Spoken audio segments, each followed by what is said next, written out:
I'm today at the conference on youth in the Eastern Partnership countries, and also in my presentation this morning I was talking about actually the quite immense challenges that youth faces not only in the Eastern Partnership countries, I think actually everywhere. With the technological progress, the instant information and the information overflow, a lot of it manipulated.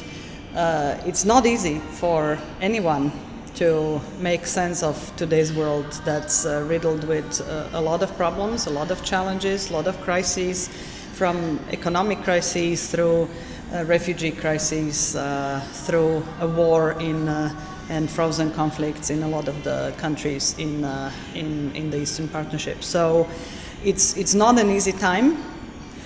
In some sense, while I envy the youth, it's actually a much more challenging time to face the world than we had when we were the age of when I was that young. But I think that there is a number of policies and investments. I don't mean investments in terms of money only, but in terms of activities and policies that the countries can do to make to allow for a head start for young people. That first of all, solid education, development of skills. Part of the problem in the Eastern Partnership countries, as well as in a number of European countries, is the skills mismatch, which we have between the type of education we receive in the established education institutions and the needs of the labor market. So I think this is something where both the countries need to invest and where the European Union stands ready to support all the Eastern Partnership countries, because this is an issue that takes longer term and sustained investment, both in terms of financing resources but also in calibrating the policies well. The same applies to the labor market regulation, etc. So that's one part of things that we work on with the Eastern Partner countries. We have bilateral programs, we have regional programs. I spoke at a conference on youth in Bratislava about a special dedicated program we have put together called EU for Youth, which is a pot of resources that will have sort of two separate legs, two separate pots.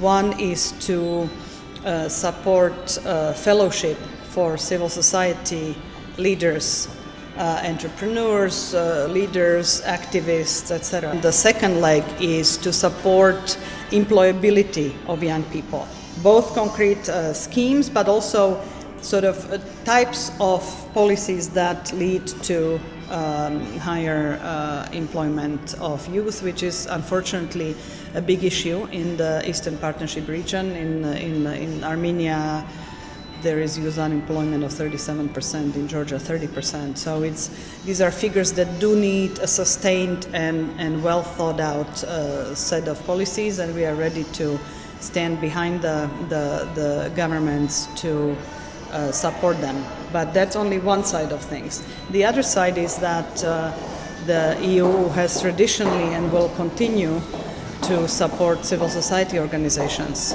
And I was actually very encouraged to see a room full of activists and civil society representatives, and that's something which we can do better, but we do in a fairly massive way across a number of years, and will very much continue to doing so.